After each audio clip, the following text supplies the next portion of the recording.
ભાવનગર જિલ્લામાં પાટીદાર અને ખેડૂતો પર અત્યાચારના બનાવો સતત વધી રહ્યા છે।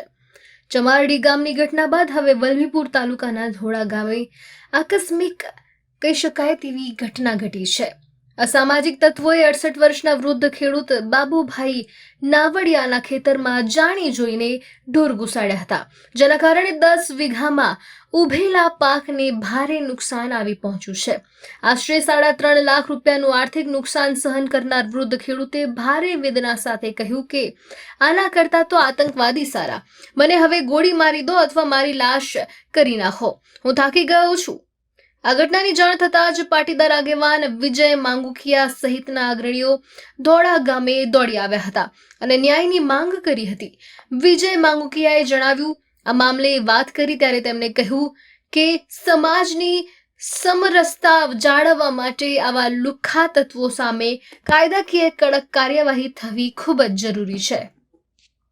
ખેડૂતોને હૂંફ આપવા માટે માવતરોનું સન્માન વધે અને ગામની અંદર એક એવી વ્યવસ્થા ઊભી થાય, ગામ ભયમુક્ત ગામ બને, એવા અનુસંધાને ખેડૂતોને એકત્રિત કરીને ખેડૂતોને સંકલ્પ લેવડાવ્યો કે નાનામાં નાની ઘટના બને, 5 છોડવા જો કોઈ ચારી જાય, તમારો ગેટ ચોરી જાય, તમને કોઈ નુકસાન કરે તો પોલીસ સ્ટેશન સુધી પોલીસ સ્ટેશનના દરવાજા ખટખટાવવાના।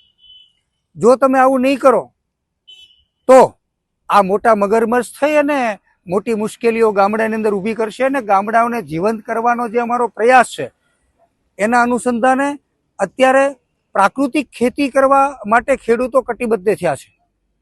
ગામનું પાણી ગામમાં, સીમનું પાણી સીમમાં, આવા સંકલ્પો સાથે ખેડૂતો અત્યારે ખેતી કરવા માટે ગામડા તરફ વળી રહ્યા છે। ત્યારે જો આવા લોકો અત્યાચાર કરે, ગામડાના ખેડૂતોને મદદરૂપ થવાના બદલે એની મુશ્કેલીઓ વધારે, ત્યારે ઉચ્ચ અધિકારીને અમે રૂબરૂ મળીને રજૂઆત કરી છે કે ધોળા ગામની અંદર જે ઘટના બની એમાં એક દાખલો બેસાડવામાં આવે, ગામનું વાતાવરણ ભયમુક્ત બનાવવામાં આવે, ગામની અંદર સુખ શાંતિ ને ગામની અંદર સમરસતા જળવાય। અસામાજિક તત્વો જે આતંક ફેલાવી રહ્યા છે, અસામાજિક તત્વોને કોઈ સમાજ નથી હોતો, જે લોકો આતંક ફેલાવી રહ્યા છે, જે લોકો અત્યાચાર કરી રહ્યા છે, એના ઉપર કડકમાં કડક કાર્યવાહી કરી અને એને એની શાન ઠેકાણે લાવવામાં આવે।